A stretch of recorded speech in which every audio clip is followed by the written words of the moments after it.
Ano yung bagay? Ito po ma'am. So, sasabihin na lang dito ng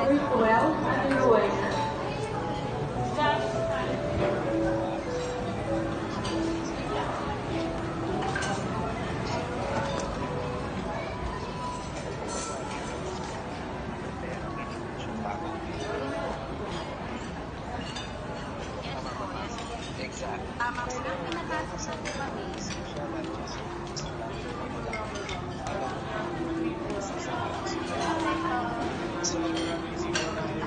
Especially kapag may order po tayo sa mga para din po. Then also we have restroom po before doing lunch yung left side. Meron po ba tayong birthday celebrants? Pero sa option ng June ma'am. Ay, may pa si iba yung isa. Ano yung birthday niyo? 5+1 ba? Yes ma'am. May 5+1.